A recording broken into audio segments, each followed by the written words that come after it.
ಯಾವುದೇ ಧಾರ್ಮಿಕ ಸ್ವಾತಂತ್ರ್ಯ ಅಂತೂ ಮೊದಲ ಇರಲಿಲ್ಲ. ಹೆಣ್ಣು ಮಕ್ಕಳು ಯಾಕೆ ಶಿಕ್ಷಣ ಬೇಕನ್ನುವಂತದ್ದನ್ನ ಪರಿಕಲ್ಪನೆ ಇತ್ತು.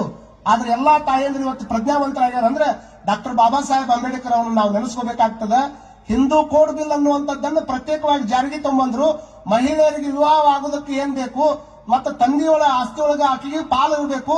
ಇಂಥ 10 ಹಲವಾರು ಮಹಿಳೆಯರಿಗಾಗಿ ಪ್ರತ್ಯೇಕ ಕಾನೂನನ್ನ ಅವರು ಜಾರಿಗೆ ತಂದಾಗ ಅವತ್ತಿನ ಕಾಲಕ್ಕೆ ಎಷ್ಟು ಹೋರಾಟ ನಡೀತು ಅಂದ್ರೆ, ಸದನದ ಒಳಗೂ ಹೋರಾಟ ನಡೀತು, ಸದನದ ಹೊರಗೂ ಹೋರಾಟ ನಡೀತು. ಆ ಕೋಡ್ ಬಿಲ್ ಅನ್ನ ಜಾರಿಗೆ ತಂದ್ರೆ ನಾನು ಸುಮ್ಮನಿರುವುದಿಲ್ಲ ಅಂತ ತಿಳ್ಕೊಂಡು ಹೋರಾಟ ನಡೆದಾಗ ಸ್ವತಃ ಅಂಬೇಡ್ಕರ್ ಅವರೇ ತಮ್ಮ ಮಂತ್ರಿ ಪದವಿಗೆ ರಾಜೀನಾಮೆ ಕೊಡುವಷ್ಟು ಮಟ್ಟಿಗೆ ಪರಿಣಾಮ ಉಂಟಾಯಿತು. ರಾಜೀನಾಮೆ ಸಹಿತ ಕೊಟ್ಟು ಹೊರಗೆ ಬಂದ್ರು. ಮುಂದೆ 4 ಹಂತಗಳಲ್ಲಿ ಅದನ್ನು ಜಾರಿಗೆ ತಂದ್ರು. ಇದನ್ನ ಯಾಕೆ ಹೇಳ್ತೀನಿ ಅಂತಂದ್ರೆ, ಇಷ್ಟೆಲ್ಲ ನಾವು ಇವತ್ತಿನ ಮಾತಿನಲ್ಲಿ ಕೇಳ್ತೀವಿ. ಆದ್ರೆ 12ನೇ ಶತಮಾನದೊಳಗ ಇವತ್ತಿಷ್ಟು ಪ್ರಚಾರ ಮಾಡೀವಿ. ಇಷ್ಟೆಲ್ಲ ಮಹೇಶ್ವರ ದೇವರ ಪಟ್ಟಾಧಿಕಾರ ಅಂತ ತಿಳ್ಕೊಂಡು ಬಹಳ ಆನಂದ